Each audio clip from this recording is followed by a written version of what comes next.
absolutely delighted that today we are joined by Dr. Chiraz Ennaceur, who is CEO of CorrosionRADAR. Thank you for inviting me. I'm really happy to be here and looking forward to a good session. We always like to open up by getting to know you a little bit better. So maybe you can take us back to your path to CorrosionRADAR. Were you always interested in entrepreneurship and technology? What kind of academic path did you follow or career path to get you where you are today? Ooh, I need to go back really a long time ago. So yeah, I'm CEO and co-founder of CorrosionRADAR. My background is in mechanical engineering, so I have a PhD in mechanical engineering. I've done that a long time ago in France. So while I was doing my PhD, which was applied PhD, so I was working with industry, I always had in the back of my mind to do my own thing. So kind of, I mean, I don't have any entrepreneurs in my family, but I guess, you know, it happens every now and then. At that time in France, the ecosystem was not really supportive for kind of spinning out ideas, or so I kind of parked that idea in my head. So my career then took a different path, which at the end led me here in Cambridge, where I worked for 10 years at TWI, the Welding Institute. And at some point in my career, I'm like, okay, I think it's time. I mean, I have two kids. They were, you know, both in school, and I thought that dream, I need to act on it. Otherwise, I think I will probably regret it. So in 2016, after I really had a good career at TWI, I decided to just resign and look into my entrepreneurship journey. The lucky thing that I was in Cambridge, I was surrounded by a lot of entrepreneurs. I think a lot of activities in Cambridge as well help kind of help you or guide you in you know what exactly you can do or where to start, because starting sometimes is overwhelming. You have the dream, you have the idea, but you don't know where to start. So through my network in Cambridge, I got to know that there is a brilliant work has been done in Cranfield University by who became my two co-founders, so Dr. Praful Sharma, who is the CTO, and Mehrdad Siritani, who is our CRO. So Praful had he invented a cool, I would not call it product, MVP probably, and there was an IP generated after that, but the university was not clear or sure what to do with it. So through my network in Cambridge, they thought, okay, why don't have a look at this and help guiding kind of the process. Is it a spin out material? Is it so?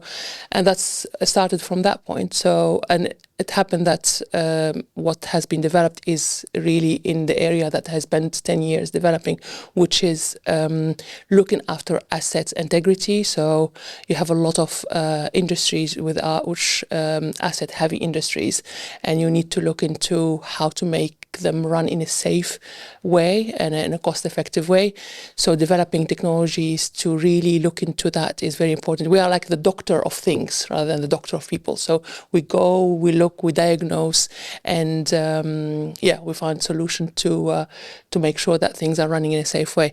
So met the team in Cranfield, and that was end of 2016, and I never looked back. So we incorporated the company in 2017.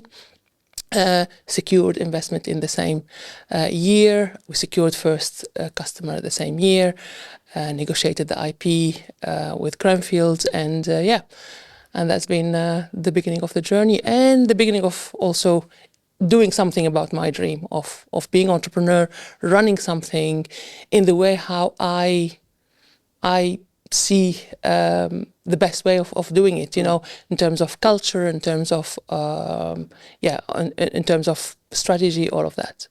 And they're the best kind of entrepreneurial journeys when you go, do you know what, I'm just going to resign and I'm just going to do it, because then you can control and shape it. I want to say it didn't happen overnight. It took me probably a year dwelling. I'm like, I'm not in the right place. I really want to do something about what I have in mind and about entrepreneurship. And I think the fear of unknown stops you in the beginning. And once you kind of get rid of that, you're like, okay, you know, what do I have to to lose. I mean, financially, you need to have a little bit of security, but I think if you don't act on it, I mean, I can't see myself not acting on it. If I did not do that, and I'm 10 years later still doing what I was doing before, I would have probably had a big regret. So it was the best decision. And I want to say, back to Cambridge, actually, I did, because this was an idea in my head for some times, and just, you are in comfortable position, you have a good salary, you're growing in the company that you are in, so there's nothing wrong with the company, and you make a decision. So I went for something, maybe you remember, Faye, it used to call Enterprise-Wise. So it's a weekend, it's 2 weekends actually, for female entrepreneurs.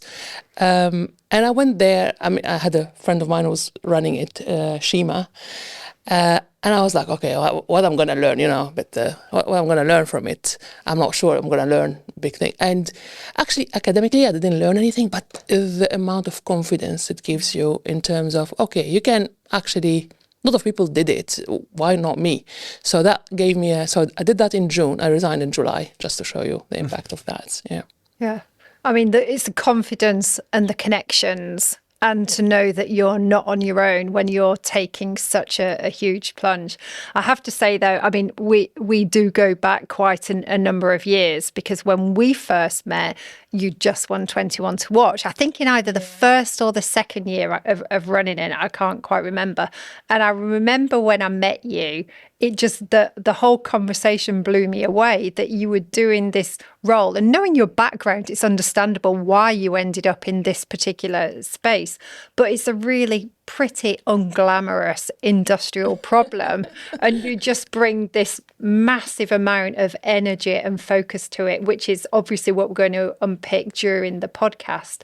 But how has it been, just top level, in those 7 years since we met? How has it been running the business? Has it lived up to what you wanted it to be? It's been amazing. I mean, it's been ups and downs. It's been tough.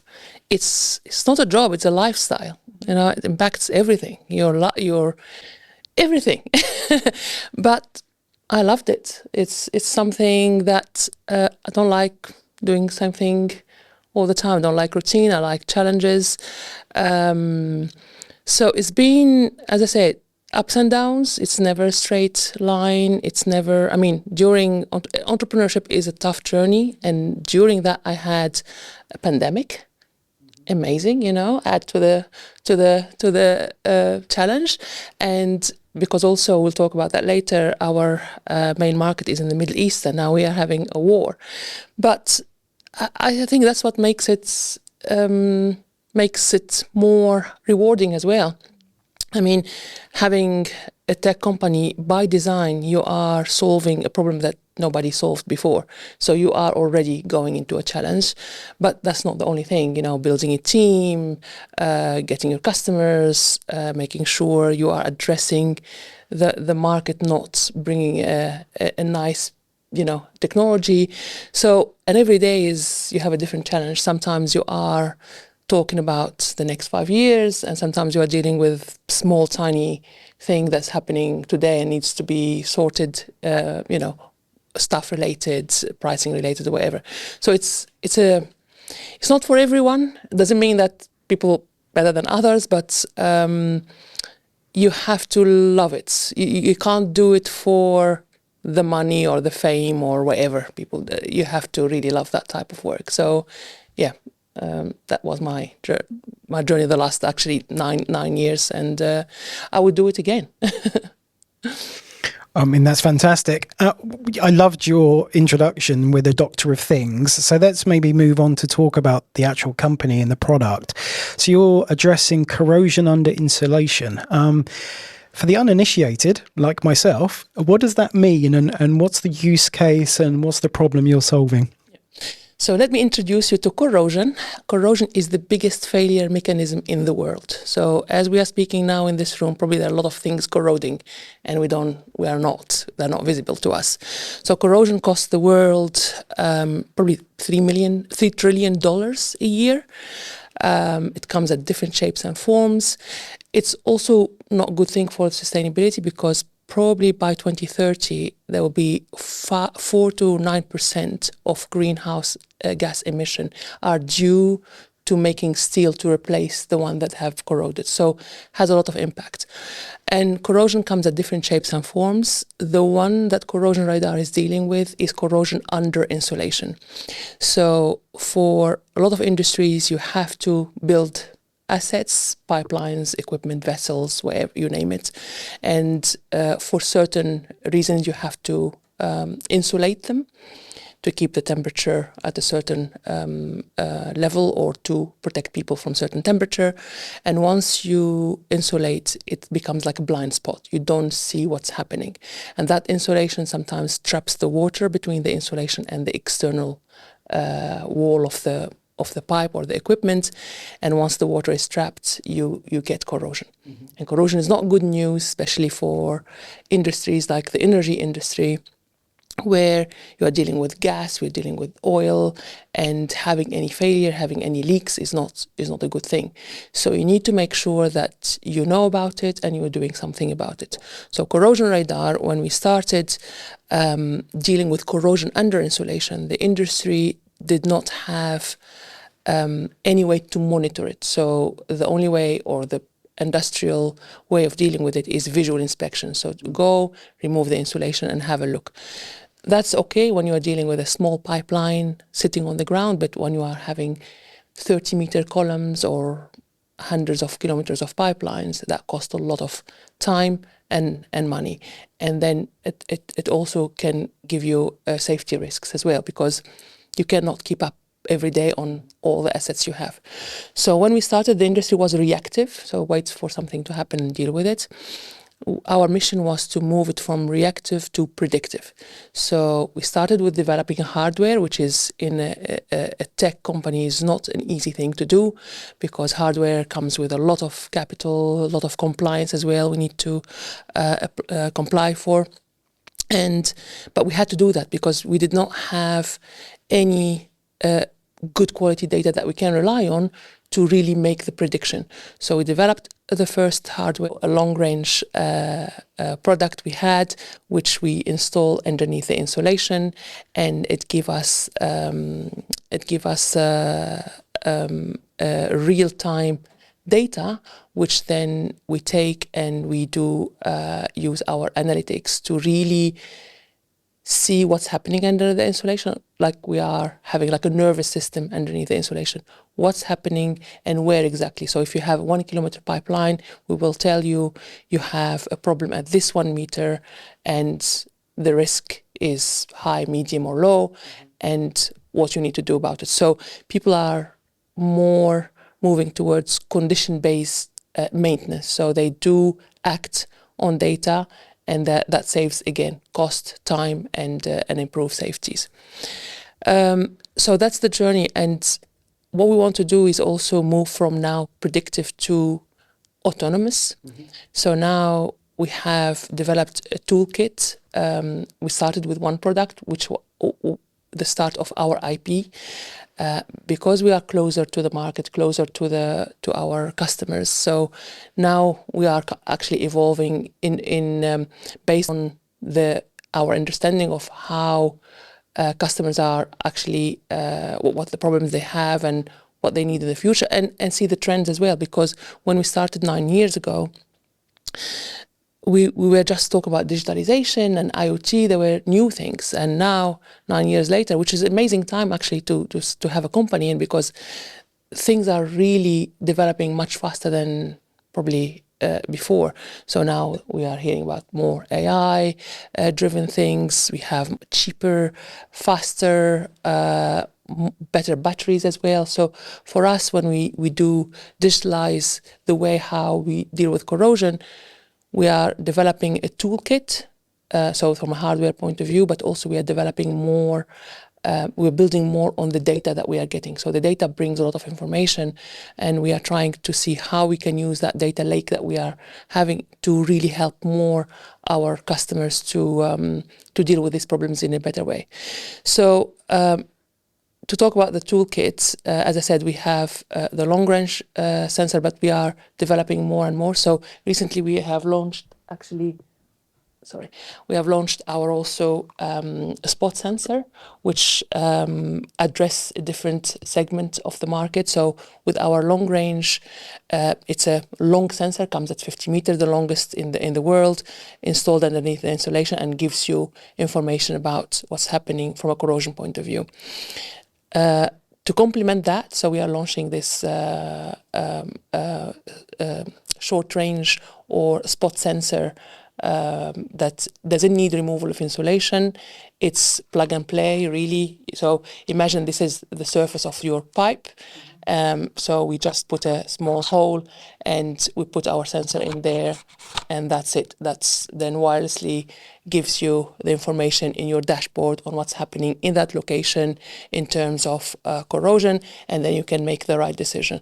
So this is just to give you an idea about the hardware part of our solution, but then the important part is the data and how we do analyze it and bring insight out of it. I was going to ask you about that actually, but so the sensor, so it's not using computer vision with cameras, etc. It's a sensor that goes into the actual pipe and monitors the pipe integrity. Yeah, that's correct. So the sensor will sense different elements, will sense the temperature, moisture, humidity, and corrosion in real time, and that information will go to the software. We have software called Clarity, and through the software we will combine all that data, also in the information that we have on what type of pipe, what type of insulation, and from that we will deduct a risk. So we will, because that's the most important information that the industry needs, is do you have a risk at that location,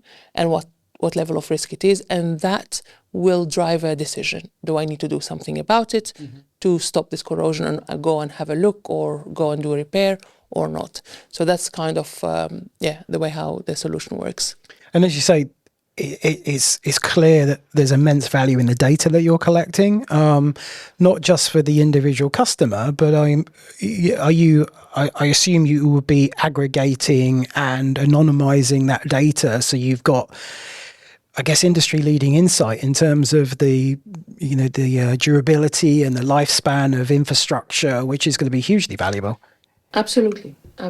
So it's a good to be a specialist in something. So because we are the company to go to when we are talking about corrosion under insulation. I mean, it makes me proud. I mean, a small company in Cambridge, we are leading this space globally. We are the company that has the biggest number of installation, biggest number of customers, and biggest number of data.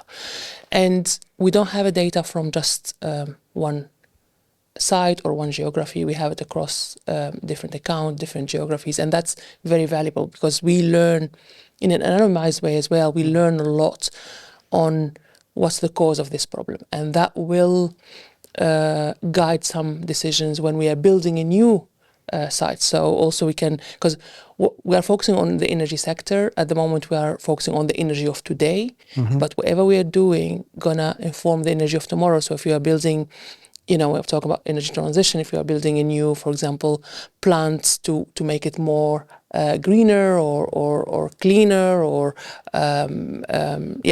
based on hydrogen or based on other things, we will need steel, we will need insulation, and we will have this problem. But by learning on what's happening on the assets that are already there and going through these type of problems, we can design these new plants and new new equipment in a much better way. So the data is really important to help guide the assets that we are monitoring and managing today, but also very, very important for building a much more sustainable way of delivering energy for the future. And so Chiraz, when you relaunched, I think relatively recently, the Clarity platform, was there some degree of realization that there was more value in the data, both for you as an organization, but also for the clients? Or would you say that they're kind of equal footing in terms of the hardware is required for the actual monitoring and the data? Are they even, or do you see one of them overtaking the other? The hardware is a tool to get the data. That's the job of the hardware. And it's very important. I think also if I just divert a little bit, you see also, for example, in the investment ecosystem, there was a lot of movement towards just investing in AI and data and stuff. But I think there is a realization now that, okay, that's important, but actually if you don't have the right hardware to give you the right quality of data, you cannot have a good output. So, and I'm pleased to see a little bit more now movement towards, okay, actually we recognize hardware is a tough thing to do, absolutely, but it's worth it. So the hardware is important, but it's not the destination. It's a tool to help generate the data. And now, again, we are lucky to be living in a world where a lot of things are happening from a data point of view. We talk a lot about AI. For me, AI is another tool to elevate the data, to really make it more prescriptive, make it more autonomous. Clarity is our kind of software. Behind the Clarity, we are developing a whole AI engine called Hakima, and the job of it is to make the move from predictive to prescriptive. So you are not just giving the data, but giving the clients what exactly they need to do. But also to autonomous. So what we are developing virtual engineers, we are developing virtual sensors. Even with the latest and greatest technology we have now on sensing, make it cheaper, smaller, faster, you cannot sense everything. You cannot. If you have a pipeline of 1 kilometer, you cannot put a sensor everywhere.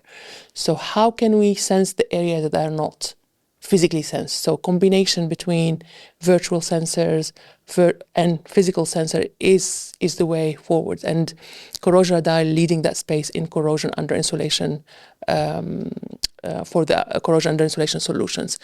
So back to your question, I think we will see more development towards on how to make data much more powerful. But I see also in a good way that there is more realization that you need to invest in hardwares and you need to have a good hardware to make sure whatever you do with the data is solid. And is that hardware that you showed us, is that proprietary? That's all your own designs? Or are you working with partners? Yes, that's our own. So it's made in Britain. Yeah. And we do actually also manufacture them here. So it's our design manufactured here. And so that's one of the toolkit that we have. And all our products are made here. And it sounds like you're deploying these sensors in quite challenging environments. So obviously you showed it was wireless for the data connectivity. What's the power? Is it battery based? Do you need power to those sensors? Yeah, all battery powered. So again, we want to make sure these are fit for purpose. So battery powered, because nobody wants to digitalize their assets and they have to go and take the data out of or make it not battery powered. So battery powered is a very important thing. So the batteries that we have is a minimum 6-7 years, right? Maybe more. And wireless. So we don't develop the wireless gateways and stuff. We use whatever is. There's a lot of a great advancement from that side as well. So we use what is available on the market. We customize it to our solution. So yeah, it's kind of plug and play, and you put the sensors or the solution, and you get your data on your desktop and on the dashboard.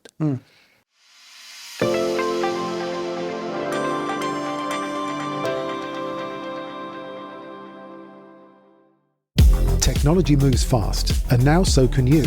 Discover Polestar, the all-electric performance brand vehicles redefining how we drive. Precision engineering, minimalist design, and software that evolves with you. Experience it at Holden Group in Norwich and Bury St Edmunds, or let us bring the test drive to your door. Proud sponsors of the Cambridge Tech Podcast. Polestar, electric performance redefined. Discover at holdengroup.co.uk/Polestar. Moving, I guess, more to the commercial topics. So you've got Aramco, Dow, ADNOC as customers, but they've also invested as well, I believe. Some of them, Yeah. So we are focusing on the energy sector, most importantly on oil and gas, petrochemical and chemical. We do have one of the biggest company in the world, which is Aramco. It's the biggest probably oil and gas company, and we started as a customer and then ended up as an investor as well, which is very good endorsement, I think, that they see, because these corporate investors, they do invest for financial reason, but most importantly, that is something they're going to add value to their company. Yeah. But that's very important. Yeah, and we work with companies like you named some, ADNOC and many others, Chevron, and so we work. We have a lot of presence in the Middle East. Actually, we have a whole team based there. But also we do work in other geographies. US, we are about also to increase our presence there. Europe, we are based in Europe. We started, our first couple of customers were in Europe, but there's a little bit of decline in the petrochem sectors. It may actually be reversed with what's happening in the world. But in Europe, we're focusing more on the green side of the energy. So there's a lot of plans to build hydrogens and stuff. So we're kind of positioning ourselves for these projects. But in a way, we are nearly energy or sector agnostic. We are providing solution wherever you have steel and wherever you have insulation. And this combination can lead to problems. It happens to be the energy sector is bigger user of these type of assets. So that's our first kind of target. So I think picking up on the customer point of the conversation is these are big customers that you've got. And part of it, I think, is because you've known what your USP is all the time. You know it's corrosion under insulation is what you're focused on. But a small startup coming out of Cambridge, having a conversation with some of these big companies, what was that process like? How did, was it bureaucratic? Were they conservative? Were they risk averse? How did it actually go? Amazing question. And how much time do you have? I'll try to summarize. I'm not going to talk about specific customer, but in general, and being in the energy sector, most of the companies we're going to work with are much bigger than us. So we are talking about international companies that they have presence all around the globe. And as you said, a tiny company in Cambridge trying to make, and that's where the tough bit comes. Because you are dealing with many things. You're dealing with, you're bringing new way of doing things. So it's not, the customers are not comparing you to another product, B or C. They are comparing it to the status quo, which is doing things in a manual way, to go to digitalize it. So in the beginning of the journey, we are not selling. We are really, it's creating the markets, educating the market, and the language is different. So it's more collaboration, more technically driven. And on the other hand, you are dealing with customers that are huge, and the processes are, rigid. You are not kind of, and you are trying to navigate all of that. So for a small company like us, the beginning is really, me as a founder and my founders were hands-on, dealing with the customers, and the way how you progress is that commitment. You're gonna make it work, and you put and being flexible as well. So you are aware that it's not about how good is my solution. It's about how the customer can use it, and finding that, calculating the ROI, finding bringing this to them. What does that mean in terms of changing their processes and helping them, not assuming that customer will answer things for you. You have to work hand in hand. So the first couple of years, for example, back to Aramco, for example, the first couple of years of interacting with Aramco, I was pretty much there every couple of weeks. Visited places where very remote, in the middle of the desert. So it was a journey, but I think as a founder, you need to be really hands-on because you are not selling. You are really trying to understand the market, understand the customer, and also showing that you are committed. Because being a small company, the customers, they're like, okay, how sustainable are these guys? Are they going to exist in the next couple of years? So giving that reassurance, making sure that you are there to really find the right... Because at the end of the day, if it's not addressing the problem for them, they're not going to, you're going to fall in that pilot purgatory, even if you secure a first project. So being really present, being flexible, being ready to change certain things, the pricing, the positioning, the value proposition, really listen to the customers are very important. And you have to put your time and effort. I mean, as you said, big companies, a lot of processes, you have to be patient in a certain way because the speed is mismatched. I mean, you're a small company, tech, things are happening in seconds. You're dealing with much bigger company where time scale is different. So yeah, work that out and put priorities. Because in the beginning, we were talking to so many customers, happy to, kissing a lot of frogs, happy to talk to whoever is interested to talk to us. And at some point, we were like, okay, we can't do this. I mean, we were all over the place in Thailand, and we can't do this. We have to focus. So I remember we had our strategy focusing on 5 key customers, and that allowed us to really go deep into building the relationship, understanding the case study, understanding the business case, all of that. And then you create a beachhead, and then kind of from that point onwards, you use that as a reference, and you use that learning to make it slightly easier. I will not say very easy, slightly easier to go to other accounts and do the same journey. By the nature of the fact that these companies have invested in you, shows that they've got that appetite for innovation and to back, companies like yours. But, what's your take on the state of the energy industry? How innovative is it? I mean, I guess the need to be innovative is being driven by the net zero targets. They know that they've got to change their working practices, and you play a key role in that. So what are you kind of seeing? What kind of insights do you have from the industry? I mean, it's a combination. The industry is a bit conservative because we're dealing with a lot of risk. Any mistake, any failure is not a good news. But it's an industry that there is a collaboration. I think you see a lot of joint industry projects. You see a lot of joint initiative where people want to share. I think we see much more of that, especially now we are going through also a lot of companies want to transition or bring more mixed energy to their portfolio. So it's a mixture. It's an industry where things take time, but there is a willingness to do things in a different way.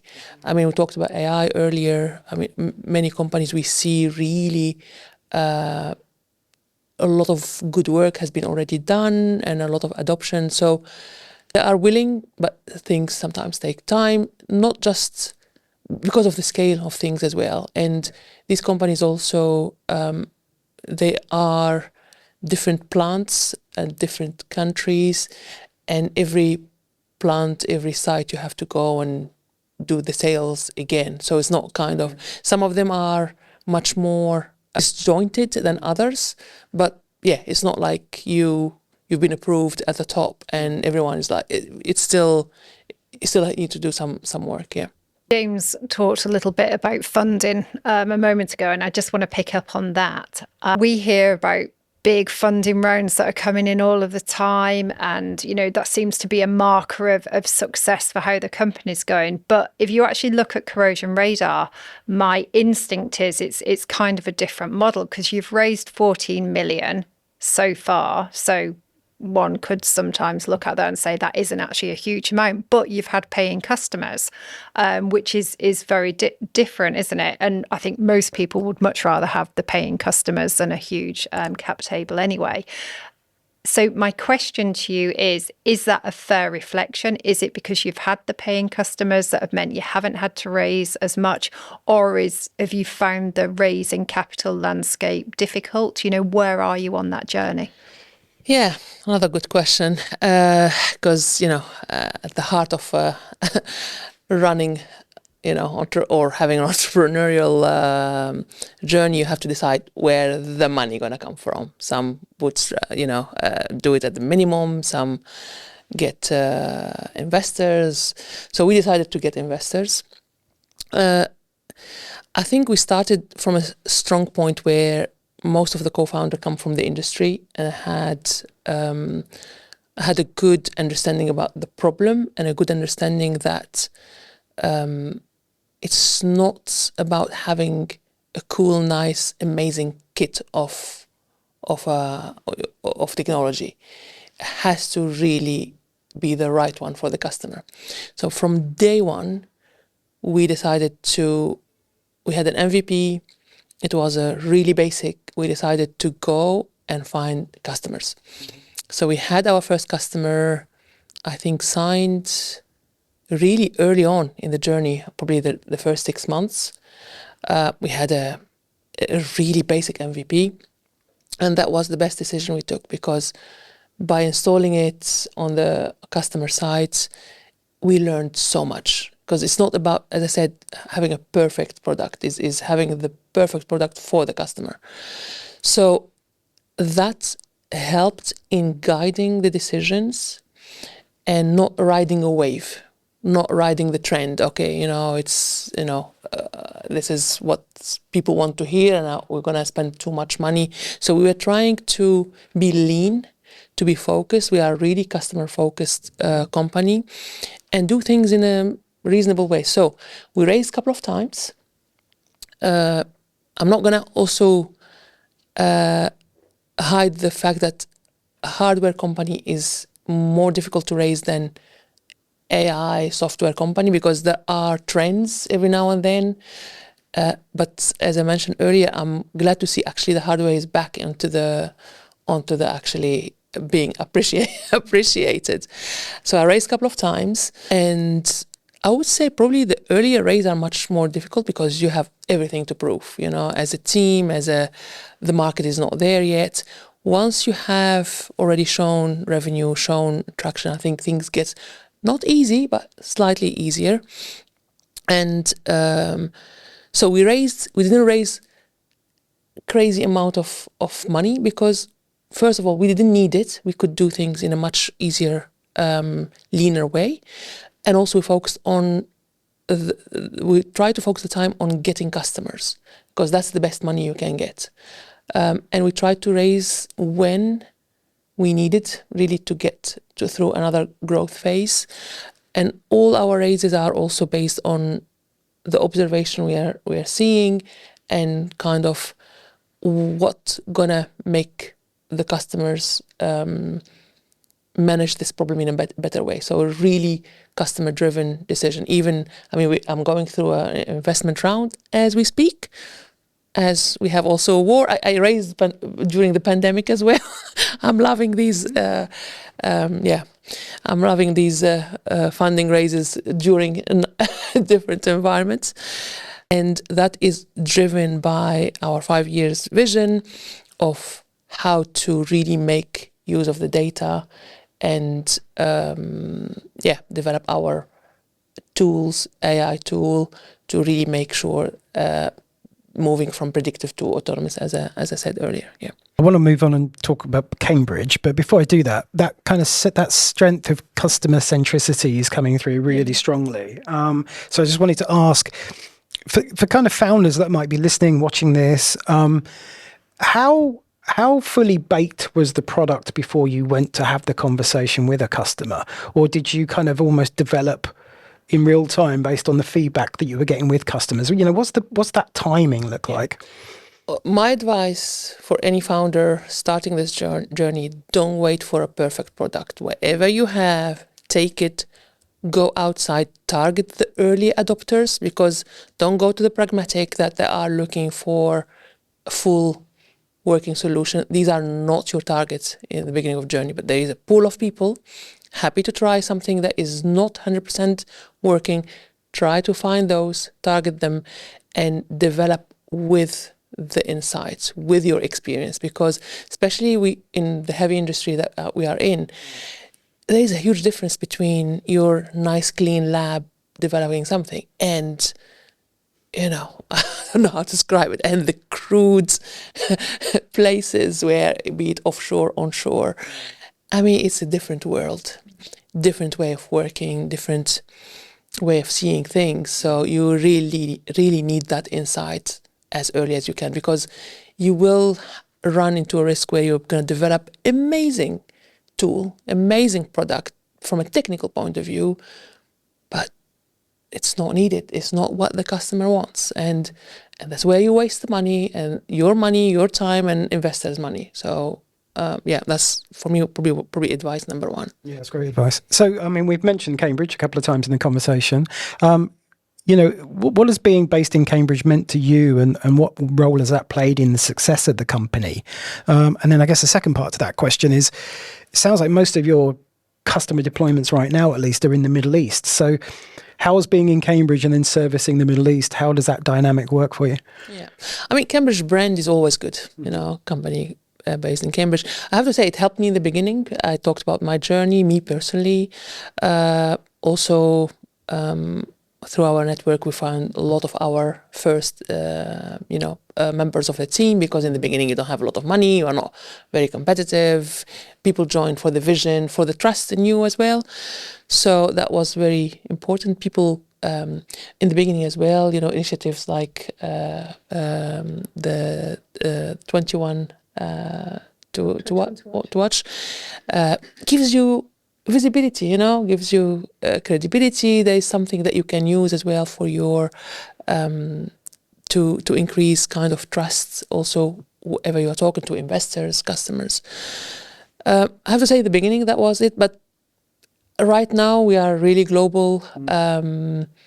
It's good to be in Cambridge in terms of maybe talent, but also sometimes the talent you need to look elsewhere, especially for AI or software, because you can get a little bit cheaper, unfortunately. So beginning, amazing, but as we grow, it's less, because we are focused on more global things.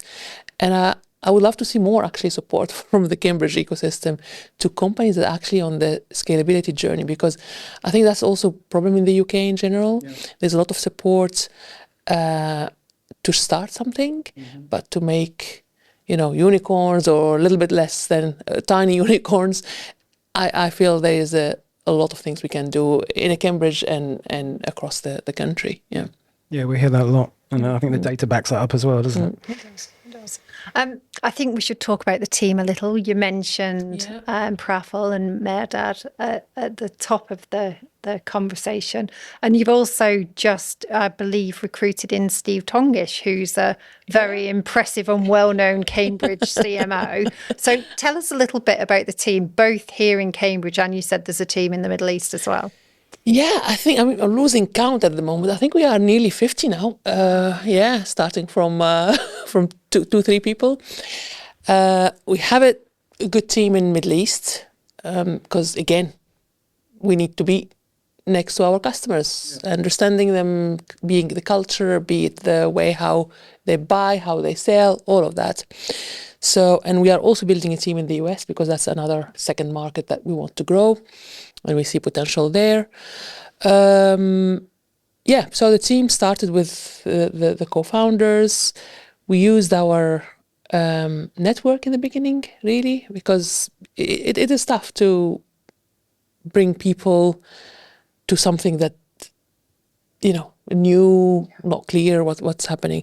And back to Cambridge, really helpful. That's, help people, recommend people. The mindset also is there. People, can join small companies. So that's very helpful. So the team, and you need different skills at different stages of the company. In the beginning, it was more technical heavy. So we needed really to develop the product and make sure that is also, because with the hardware, we have a lot of compliance. You're putting these in a very harsh environment, so they have to survive that. A lot of things technically.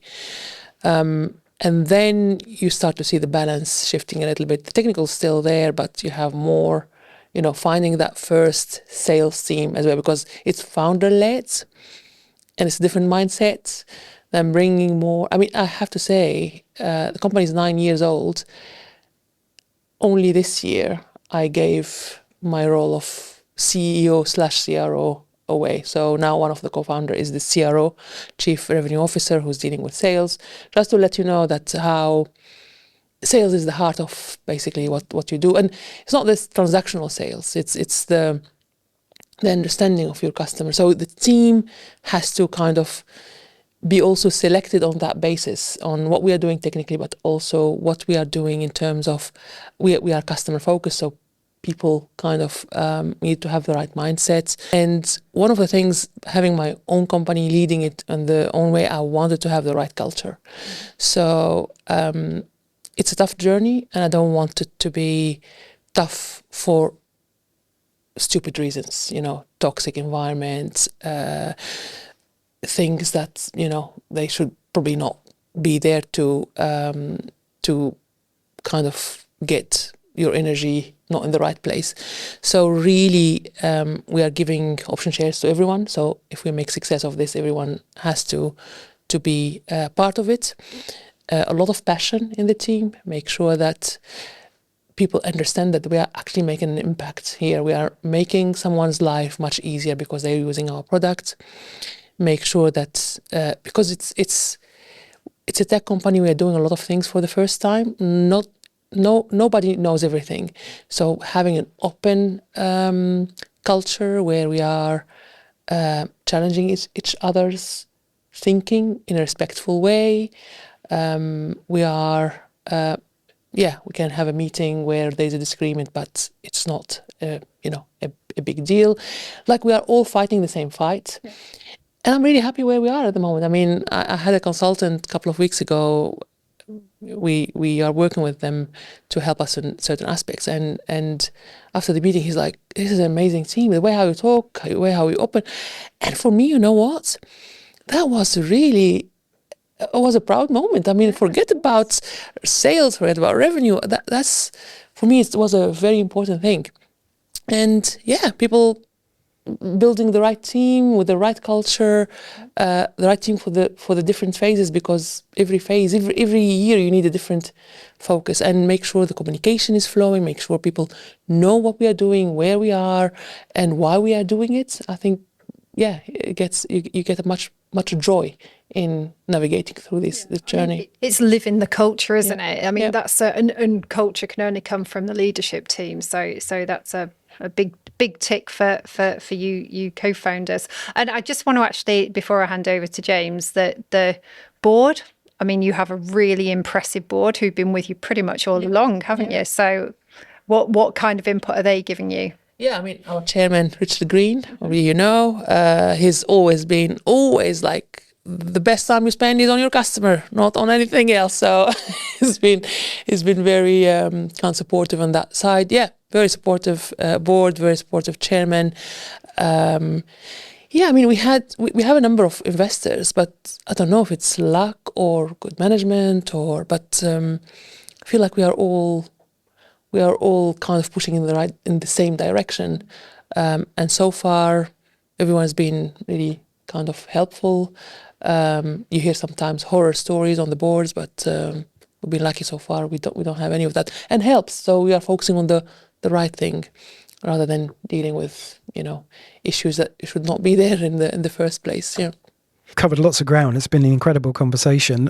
As we kind of move towards the wrap, let's talk about the future. I mean, it sounds like things are incredibly exciting, incredibly bright. You've touched on things like, the development around data and AI and the new platform, second markets into the US. So, what does that kind of medium-term roadmap look like? What are the priorities coming up? Yeah, so as I said, we are raising at the moment. So our priorities are, we have 3 pillars we want to develop. So moving from predictive to autonomous, meaning developing our AI engine. Global expansion. So we are recruiting people. We're starting in the US, but then we are expanding. We are building a strong partnership or partners network. And the other one is also we want to get in the new build because with energy, there's energy. Energy is a continuous thing. We can't survive without energy in all its forms. be it energy transition, be it different things. So we are trying also to position ourselves to be solution for these new builds and stuff. So, and that needs a lot of engagement early stage when they are designing the plants and stuff. So that needs a different type of different team and different type of work. So these are the three things we are focusing on. In addition to also bringing I talked about launching our spot sensor, developing our also more tools. So we are called a toolbox for the hardware. But the three pillars is what I mentioned, is the autonomous way of doing things, global expansion, and getting more into the greenfield projects. Yeah. Exciting times. It's been absolutely brilliant talking to you. And my last question is that big, horrible personal question from how we started right at the beginning of the podcast, when you were sitting in your corporate role with that itch to be an entrepreneur and you went, no, I'm going to resign and I'm going to do it. What one piece of advice would you give to someone who's you back then? Ooh.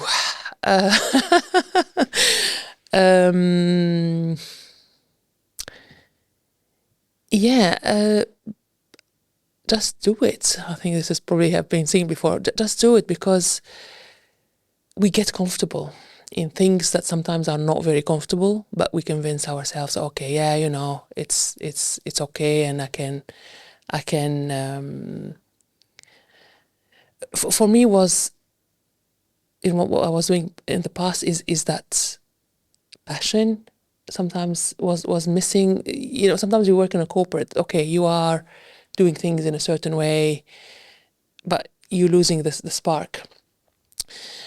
And moving from a comfortable place to jumping into the unknown. I mean, entrepreneurship, is it 70% of companies don't succeed?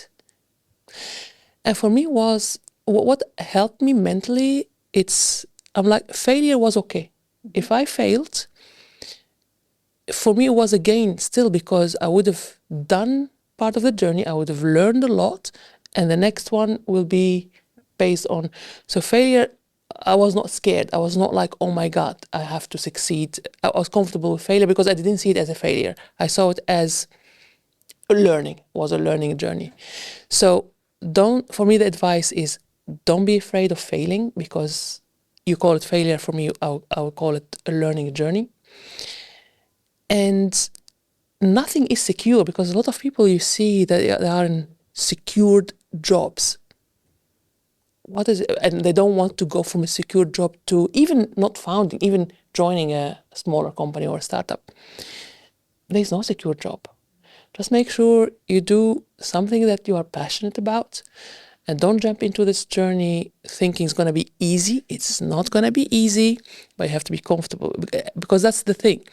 The beauty of it is for not to be easy, because if it was easy, it's going to be boring and there's nothing special about it. So back to summarizing the advice, if you have that itch, just act on it once you feel ready, and don't be afraid of failure, because whatever happened, you would have learned a lot out of the journey. Well, thanks so much for your time. It's been a great conversation, and we can't wait to track progress. Thank you very much. Thank you for inviting me. I enjoyed it.